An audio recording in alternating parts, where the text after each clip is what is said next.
제1장에서는 독자가 가장 먼저 느껴야 할 것은 시간의 긴박함과 발언의 무게다. 1분 전이라는 표현은 단순한 수사가 아니다. 이는 영국 왕실이라는 수세기 동안 신중함과 침묵을 미덕으로 삼아온 조직에서 거의 사용되지 않는 감각이다. 왕실 관련 보도를 오랫동안 지켜봐 온 이들이라면 알 것이다. 왕의 발언은 언제나 준비되어 있고 검토되며 다듬어진 후에야 세상에 나온다. 그럼에도 불구하고 방금 전이라는 시간 단위가 붙었다는 사실은 이번 발언이 얼마나 예외적인 상황 속에서 나왔는지를 말해준다. 버킹엄궁 내부에서 정보가 외부로 전달되는 방식은 여전히 폐쇄적이다. 기자로서 수많은 공식 브리핑과 비공식 접촉을 경험해왔지만 왕의 메시지가 실시간에 가깝게 전해지는 경우는 거의 없다. 그 이유는 명확하다. 왕의 말은 곧 국가의 말이며 감정이 아닌 제도의 언어여야 하기 때문이다. 그런데 이번에는 달랐다.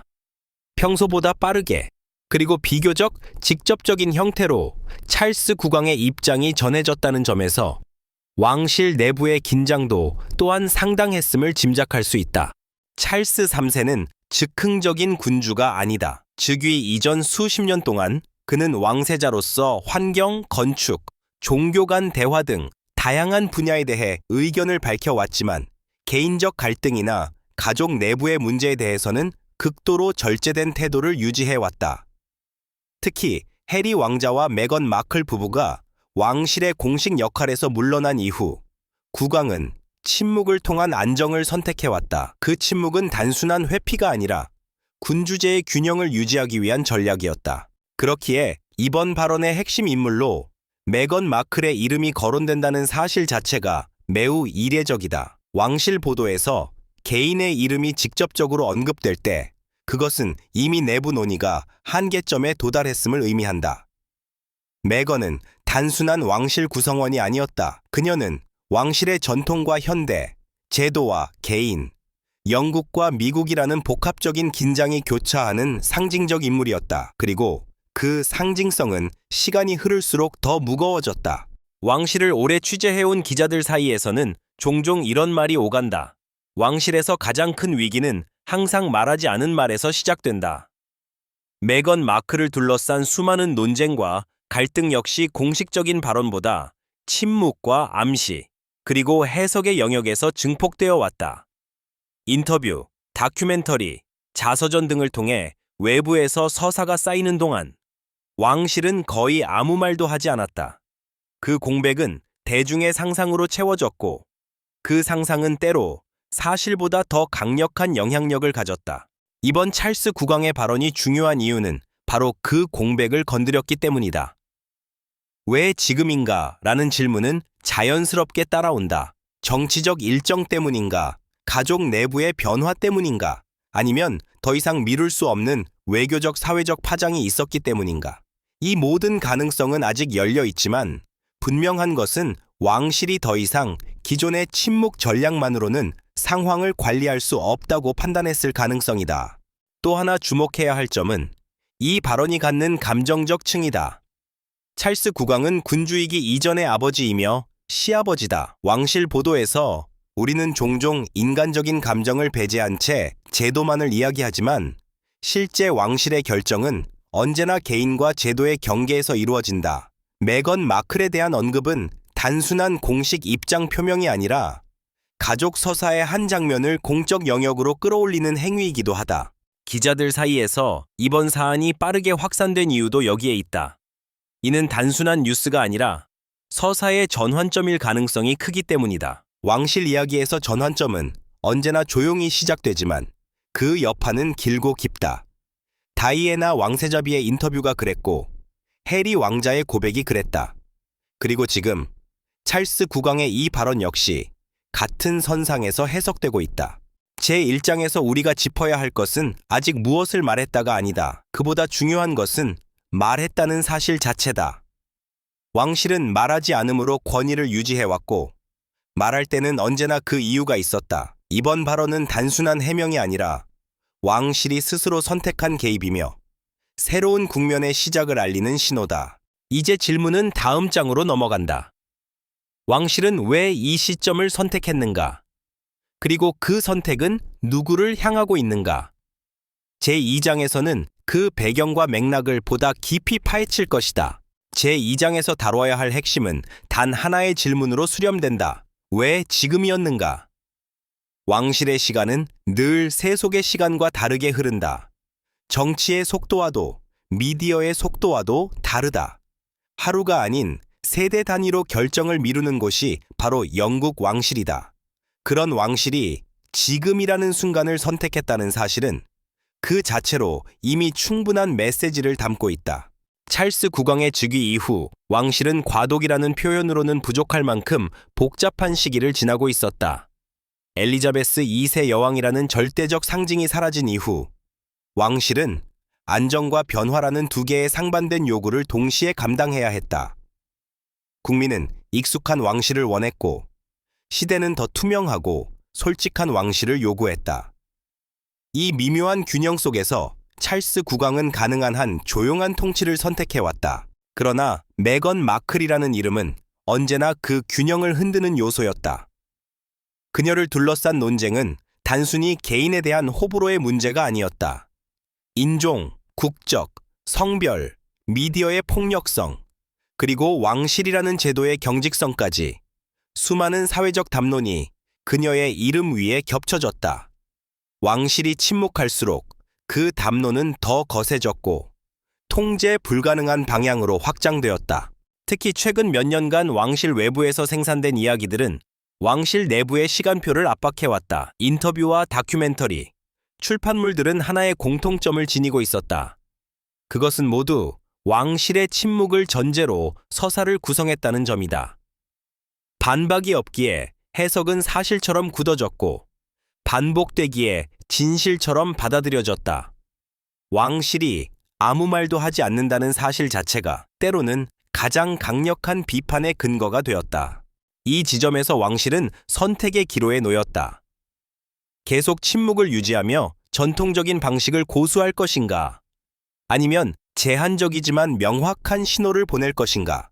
찰스 국왕이 후자를 선택했다면 그것은 단순한 감정적 결정이 아니라 전략적 판단이었을 가능성이 크다.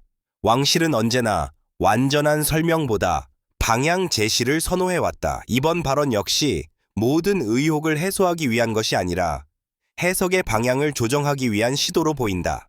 또 하나 간과해서는 안 될 요소는 국제적 시선이다. 메건 마클은 영국 내 논쟁의 대상일 뿐 아니라 미국을 포함한 국제사회에서 왕실을 바라보는 창구이기도 하다.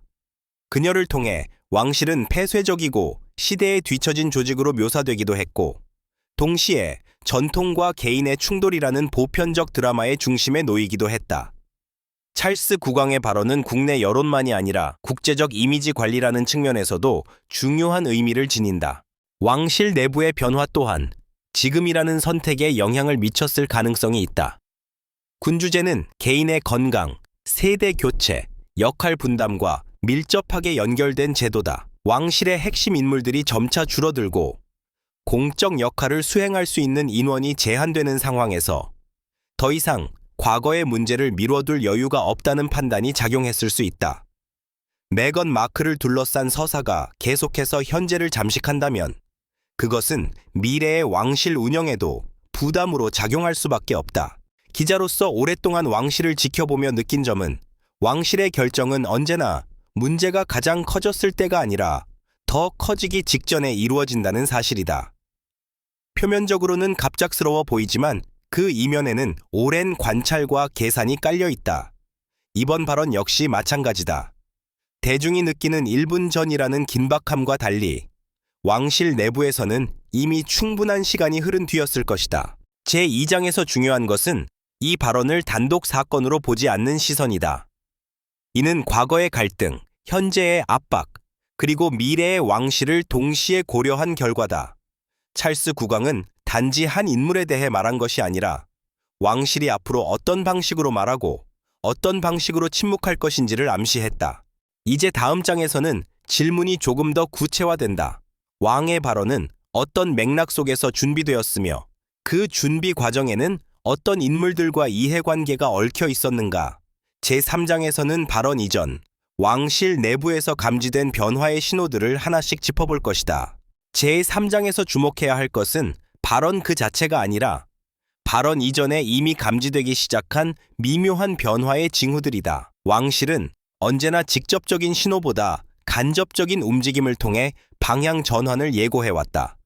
공식 성명 이전의 작은 어휘 변화, 일정의 미세한 조정, 혹은 평소와 다른 침묵의 길이, 이러한 요소들은 왕실을 오래 취재해온 이들에게는 명확한 산케트로 읽힌다.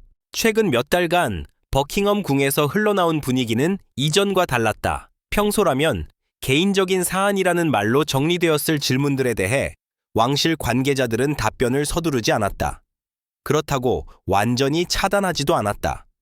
이는 통상적인 방어적 태도와는 다른 결이었다. 마치 질문이 계속 이어질 것임을 이미 알고 있으며 그에 대한 대응을 준비 중이라는 듯한 태도였다. 특히 주목할 부분은 왕실 커뮤니케이션 라인의 변화다. 찰스 국왕 즉위 초기, 왕실은 메시지를 최소화하고 상징에 집중하는 전략을 택했다. 그러나 시간이 흐르면서 일부 사안에 대해서는 맥락 제공이라는 새로운 접근이 시도되기 시작했다. 이는 직접적인 해명은 아니지만 해석의 범위를 좁히기 위한 의도적 개입이었다. 메건 마클과 관련된 질문들이 다시금 수면 위로 떠오르자 이 전략은 점점 더 분명해졌다. 왕실 내부 인사들의 발언 또한 중요한 단서였다. 공식 석상에서는 여전히 절제된 표현이 사용되었지만 비공식적인 자리에서 흘러나온 말들은 이전보다 감정의 온도가 느껴졌다. 오해, 균형, 맥락과 같은 단어들이 반복적으로 등장했다는 점은 우연이 아니다. 이는 단순한 개인 감정의 표출이 아니라 왕실이 스스로를 어떻게 인식하고 있는지를 드러내는 언어 선택이었다. 또 다른 변화는 일정의 배열에서 나타났다. 찰스 국왕의 공개 행보 중 일부는 이전보다 대화와 청취를 강조하는 형식으로 구성되었다. 이는 군주가 일방적으로 메시지를 전달하는 전통적 방식과는 다소 거리가 있다. 다양한 배경의 사람들과 만나고 사회적 갈등을 언급하며 포용이라는 키워드를 반복하는 모습은 이후 나올 발언의 정서적 토대를 미리 다지는 과정으로 해석될 수 있다. 왕실 기자들 사이에서는 이런 말이 돌았다. 궁이 말하기 전에 일정이 먼저 말한다. 이번 경우도 예외는 아니었다. 메건 마클을 직접 언급하지는 않았지만 그녀와 연결되는 가치들, 다양성, 현대성, 미디어와 개인의 관계, 이 왕실 담론 속에 점점 더 자주 등장했다. 이는 왕실이 특정 인물을 둘러싼 논쟁을 더 넓은 틀로 재배치하려는 시도처럼 보였다.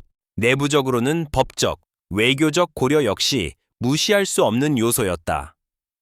왕실의 발언 하나는 단순한 의견 표명이 아니라 다양한 이해 관계자들에게 영향을 미친다.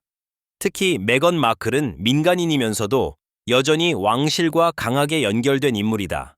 그녀를 둘러싼 서사는 개인의 명예, 언론의 자유, 그리고 제도의 책임이라는 복잡한 문제들과 얽혀 있다. 발언 이전의 긴 준비 과정은 이러한 위험 요소들을 최소화하기 위한 것이었을 가능성이 크다. 또한 세대 간 인식 차이도 내부 논의에 영향을 미쳤을 것이다. 젊은 왕실 구성원들과 전통을 중시하는 고위 인사들 사이의 시각 차이는 메건 마클을 바라보는 태도에서도 드러난다. 그녀를 문제의 원인으로 보는 시선과 변화를 드러낸 거울로 보는 시선은 왕실 내부에서도 공존해왔다. 찰스 국왕의 발언은 이 두 시선을 완전히 통합하지는 않더라도 어느 한쪽으로 명확히 기울지 않기 위한 절충의 결과일 수 있다. 제3장에서 드러나는 것은 이번 발언이 결코 충동적이거나 단독으로 이루어진 선택이 아니라는 사실이다. 이는 오랜 시간에 걸쳐 축적된 신호들의 결과이며 왕실이 스스로 감지한 변화의 필요성에 대한 응답이다. 외부에서는 갑작스러운 선언으로 보일 수 있지만 내부에서는 이미 충분히 예견된 순간이었을 것이다. 이제 시선은 자연스럽게 발언의 내용으로 이동한다. 왕은 무엇을 말했고 무엇을 말하지 않았는가? 그리고 그 선택은 어떤 의미를 지니는가? 제4장에서는 찰스 국왕의 발언이 지닌 언어적 구조와 그 안에 숨겨진 메시지를 면밀히 분석할 것이다. 제4장에서 본격적으로 살펴볼 대상은 발언의 형식과 언어다. 왕실의 메시지는 언제나 무엇을 말했는가 보다 어떻게 말했는가에서 더 많은 정보를 제공한다. 특히 군주의 발언은 감정을 드러내기보다 구조를 통해 의도를 전달한다. 이번 찰스 국왕의 발언 역시 마찬가지였다. 표면적으로는 차분하고 절제되어 있었지만 그 문장 구성과 단어 선택에는 분명한 방향성이 담겨 있었다. 가장 먼저 눈에 띄는 것은 단정적인 표현의 부재다. 왕은 결론을 선언하지 않았다. 대신 상황을 설명하는데 더 많은 비중을 두었다. 이는 책임의 주체를 특정하지 않으면서도 논쟁의 틀을 재설정하는 전형적인 왕실 화법이다. 기자의 시선으로 보면 이는 방어가 아니라 관리에 가깝다. 공격적인 반박이나 감정적 대응은 단기적으로는 통쾌할 수 있으나 장기적으로는 왕실의 권위를 약화시킨다. 찰스 국왕은 그 위험을 잘 알고 있었다. 또 하나 중요한 특징은 거리두기의 언어다. 발언 속에서 메건 마클은 감정의 대상이 아니라 상황의 일부로 배치되었다. 그녀를 평가하거나 규정하는 표현 대신 그녀를 둘러싼 맥락과 환경이 강조되었다는 점은 주목할 만하다. 이는 개인을 문제로 삼기보다는 갈등이 형성된 구조를 부각시키는 방식이다. 왕실이 개인 간의 감정 싸움에 개입하지 않겠다는 의지를 언어적으로 드러낸 셈이다. 그러나 이 거리두기는 완전한 분리가 아니었다. 발언에는 분명히 인식과 이해를 암시하는 표현들이 포함되어 있었다. 이는 왕실이 그동안 비판받아온 냉담함과 무관심의 이미지를 완화하려는 시도로 해석된다. 찰스 국왕은 직접적인 사과나 인정이라는 단어를 사용하지 않았지만 상황이 단순하지 않으며 다양한 해석이 존재한다는 점을 인정함으로써 최소한의 공감의 공간을 열어두었다. 언어의 리듬 또한 의미심장했다. 문장은 짧고 명확했으며 불필요한 수식어는 거의 사용되지 않았다. 이는 감정적 확장을 의도적으로 차단하는 효과를 낳는다. 왕실 발언에서 장황함은 종종 불안의 신호로 읽힌다. 반대로 절제된 문장은 통제와 자신감을 상징한다. 이번 발언의 리듬은 왕실이 상황을 인지하고 있으며 동시에 주도권을 유지하고 있다는 메시지를 전달했다. 기자들 사이에서 특히 많이 회자된 부분은 발언 속에 포함된 미래 지향적 표현이다. 과거의 잘잘못을 따지는 대신 앞으로의 관계와 방향성을 암시하는 언어가 선택되었다. 이는 책임 회피로 보일 위험도 있지만 왕실의 관점에서는 불가피한 선택이다. 군주는 과거의 심판자가 아니라 미래의 조정자이기 때문이다. 찰스 국왕은 개인적 감정의 정리를 공적 발언의 중심에 두지 않았다. 또한 주목할 점은 발언에서 침묵으로 남겨진 영역이다. 왕실 언어에서 침묵은 결코 공백이 아니다. 말하지 않은 부분은 종종 말한 것보다 더 큰 해석의 여지를 남긴다. 메건 마클과 관련해 가장 논쟁적이었던 세부 사안들, 구체적인 사건, 발언, 책임 소재은 의도적으로 언급되지 않았다.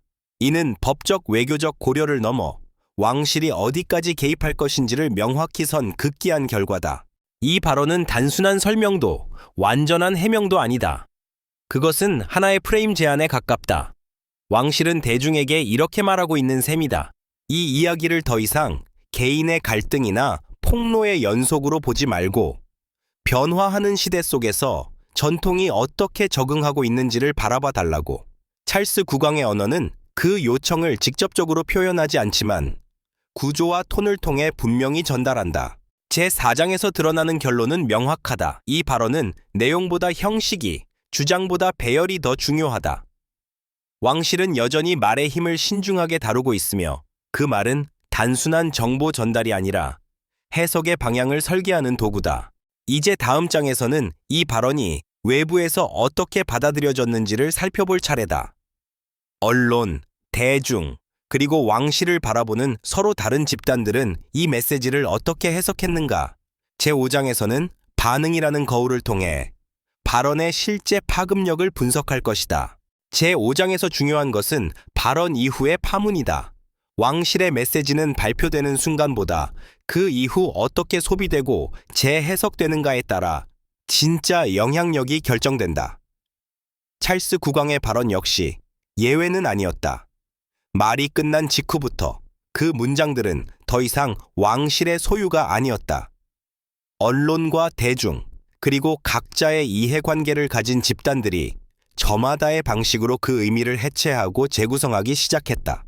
영국 언론의 반응은 예상대로 양분되었다. 전통적인 왕실 보도를 중시해온 매체들은 이번 발언을 신중하면서도 필요한 개입으로 평가했다.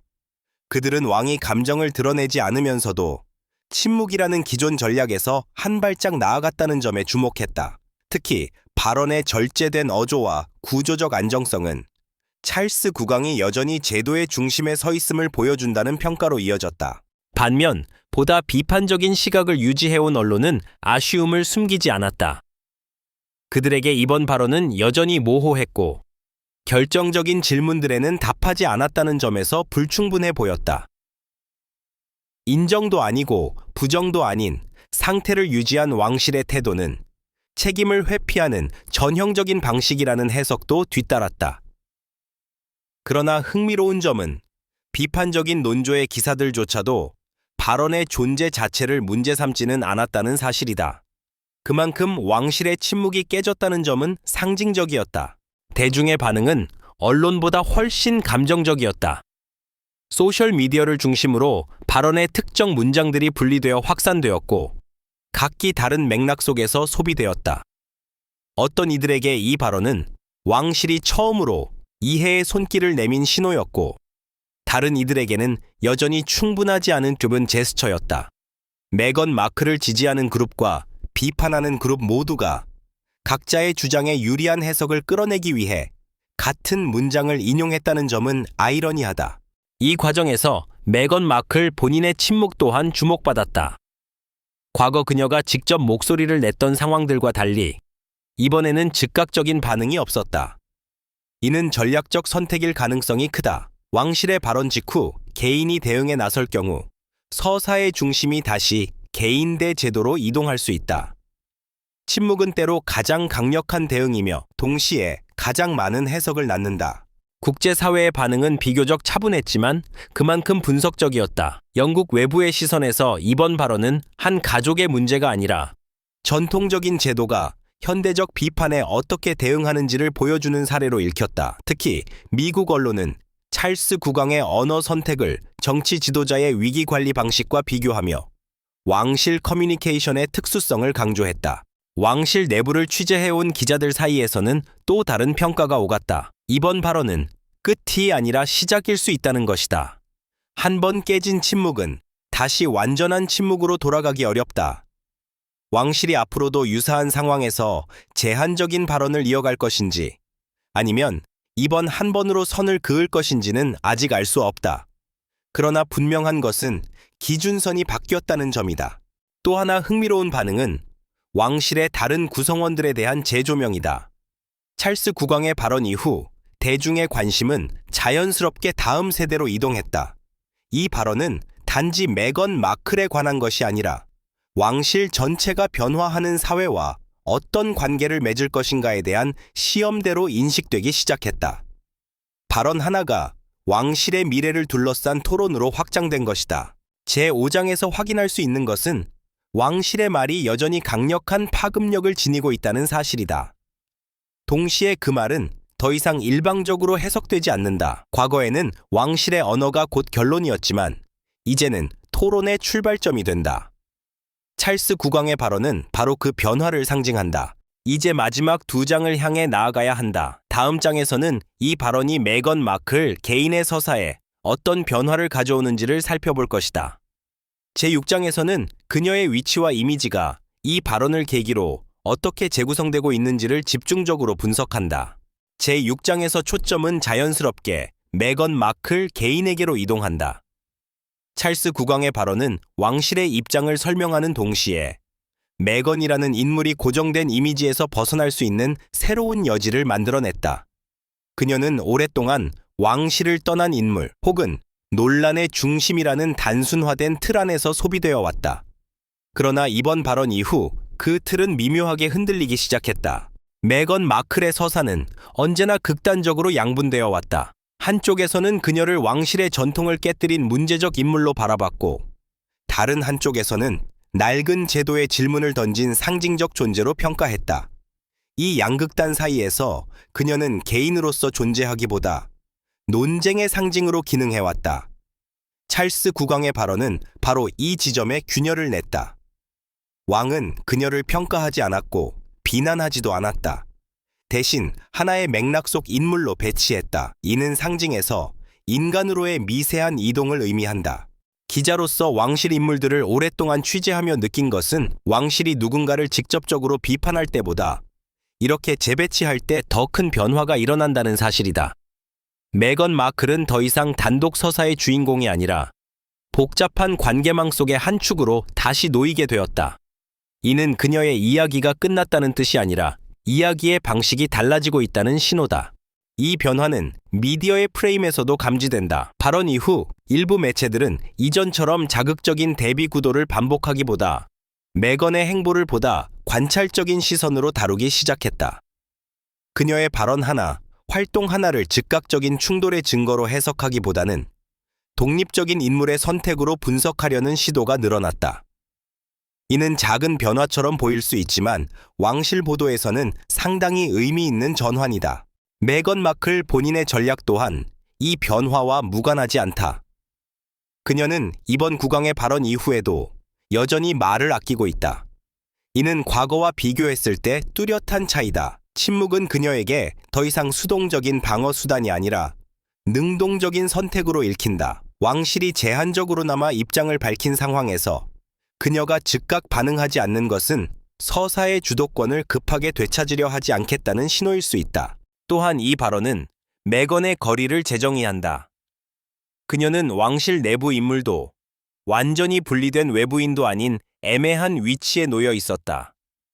찰스 국왕의 언어는 그 애매함을 그대로 인정하면서도 그것이 곧 적대나 단절을 의미하지는 않는다는 점을 시사한다. 이는 메건 마클의 존재를 둘러싼 긴장을 완화시키는 효과를 낳는다. 중요한 것은 이 변화가 메건에게만 국한되지 않는다는 점이다. 그녀를 둘러싼 담론의 변화는 곧 왕실이 개인의 선택과 제도의 경계를 어떻게 다시 그을 것인가에 대한 실험이기도 하다. 메건 마클은 그 실험의 중심에 놓인 인물이며 이번 발언은 그 실험이 새로운 단계로 접어들었음을 알리는 신호로 볼 수 있다. 제6장에서 드러나는 결론은 분명하다. 찰스 국왕의 발언은 메건 마클의 이야기를 종결짓지 않았다. 오히려 그녀를 둘러싼 서사를 보다 복합적이고 입체적인 방향으로 확장시켰다. 논쟁의 인물에서 변화의 맥락 속 인물로의 이동, 그 과정은 아직 진행 중이며 결과 또한 확정되지 않았다. 이제 마지막 장이 남아있다. 제7장에서는 이 모든 흐름을 종합해 이번 발언이 영국 왕실 전체에 어떤 의미를 남기는지, 그리고 앞으로 어떤 서사가 가능해졌는지를 정리할 것이다. 제7장은 하나의 질문으로 귀결된다. 이번 발언은 무엇을 남겼는가? 찰스 국왕의 말은 그 순간의 논쟁을 잠재우기 위해 존재한 것이 아니라 앞으로 이어질 왕실 서사의 방향을 조정하기 위해 던져진 신호였다. 왕실 보도에서 진정한 의미는 언제나 즉각적인 반응이 아니라 시간이 지난 뒤에 드러난다. 그리고 이번 발언 역시 그 진짜 무게는 앞으로의 침묵과 선택 속에서 점차 분명해질 것이다. 무엇보다도 이 발언은 왕실의 말하는 방식에 변화를 남겼다. 영국 왕실은 오랫동안 침묵을 통해 권위를 유지해왔지만 이제 그 침묵은 더 이상 절대적인 전략이 아니다. 필요할 때 제한적이지만 분명한 언어로 개입할 수 있다는 선례가 만들어졌다.